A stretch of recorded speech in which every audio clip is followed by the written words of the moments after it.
દર્શક મિત્રો, આપ જોઈ રહ્યા છો વડોદરા 24 અવર્સ ન્યૂઝ ચેનલ। હવે જોઈએ અગત્યના સમાચાર। સમા ડોમિનોઝ પાસે આવેલી નર્મદા કેનાલમાં સોલર સાફ કરતા યુવાન નર્મદા કેનાલમાં ડૂબ્યો। સમા ડોમિનોઝ પાસે આવેલી નર્મદા કેનાલમાં સોલર સાફ કરતા યુવાન કેનાલમાં ડૂબ્યો।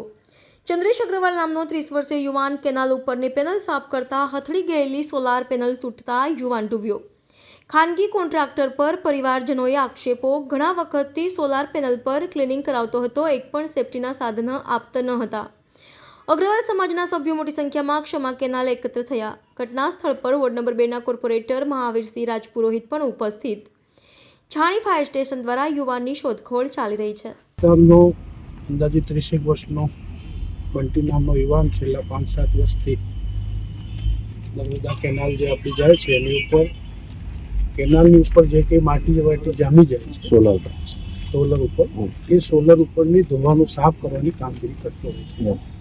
ગઈકાલે સાંજે એના પરિવારને કહેવા મુજબ 6 વાગ્યાની આસપાસે કામ પર આવ્યા, મોડી રાત સુધી ઘરે ના પહોંચી શક્યો, એટલે એમને કશે શંકા ગઈ કે દીકરો કેનાલમાં પડી ના ગયો।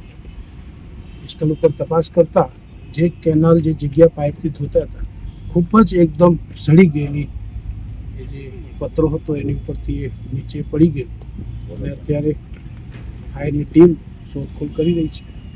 ખાસ કરીને વાત કરીએ આ નર્મદા જે કેનાલ છે મોતની કેનાલ થઈ ગઈ છે અને ક્યાંક આ કોન્ટ્રાક્ટરની બી બેદરકારી કહેવાય, કારણ કે જોવા જઈએ તો સેફટીનું કોઈ સાધન આપ્યું નથી। બિલકુલ યુવાન પડ્યો હોય અને સેફટીનો સાધન ના હોય તો જે ડૂબી ગયો હોય એકદમ હકીકત વાત છે।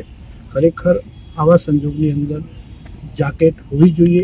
ક્યારે પણ માની લો પતરો ના તૂટ્યો હોય અને પગ સ્લીપ પણ જાય તો પણ એના બચાવ માટે એ જાકેટ હોવી જોઈએ। સોલર પર કામ કરે છે, અહીંયા કોઈ જાતની સેફટી છે નહીં, કોઈ બેલ્ટ નહીં કે કશું પણ નથી અને નહીં કોઈ આપણે સિક્યુરિટીની કોઈ સિક્યુરિટી પણ નથી અને એ 2 જણ કામ કરવા બોલાવે છે એક સાથે, તો એકને પહેલા કોણે મોકલશે તો એકને આ કોણે મોકલે છે, પણ એક સાથે 2ને કામ કરવા નહીં દેતા અને કામની કોઈ એ નથી। રાત્રે 2 વાગે છોડે, 3 વાગે છોડે, 5 વાગે છોડે અને ના કરે તો જોરી જબરી કામ કરાવે છે। છોકરા એક રજા પર હોય તો કે તારે આવવાનું, પેલો રજા પર છે તો તારે આવવાનું, તારે કામ કરવાનું।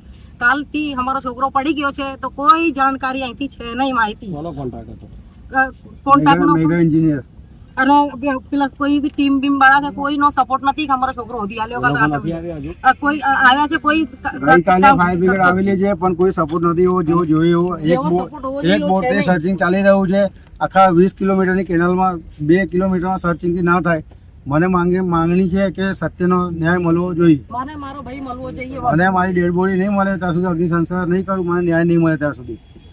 અને જે બી કાયદાકીય મેગા એન્જિનિયરિંગ તરફથી જે બી પગલાં લેવા પડે તમારે લેવા પડશે। Avdhesh Agarwal. Placements placements placements, आपको भी प्लेसमेंट्स चाहिए? चलिए दिलाता हूं।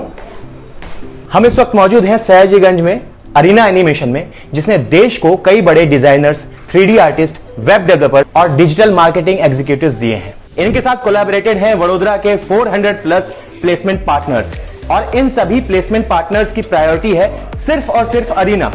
सिर्फ और सिर्फ अरीना ही क्यों? अरे भाई इसमें कोई जैक वैक नहीं है, समझाता हूं। क्योंकि प्लेसमेंट पार्टनर्स को भी पता है कि अरीना में उनको सबसे अच्छे स्टूडेंट्स मिलेंगे। क्यों? क्योंकि यहां पर personality development, communication skills, resume writing और इसके साथ साथ मॉक टेस्ट भी कराए जाते हैं, ताकि जो रिक्रूटर है उसको डिजायर्ड कैंडिडेट और प्रिपेयर्ड कैंडिडेट पहले से ही मिल जाए। अरीना ने देश के कई शहरों में बड़ी स्ट्रेंथ में प्लेसमेंट्स भी कराए हैं। Cities like Mumbai, Delhi, Calcutta, Bangalore, Hyderabad. Placements के मामले में इन सिटीज में इनका दबदबा है। देश के बड़े बड़े स्टूडियोज, गेमिंग प्लेटफॉर्म्स और कंपनीज के साथ इनका कोलैबोरेशन है और ये जर्नी 1-2 साल की नहीं, पूरे 27 साल की है। 27 साल का अरीना का भरोसा। तो देर किस बात की और टेंशन में क्यों जीना है? अरे आपके अपने शहर वडोदरा में एरीना है।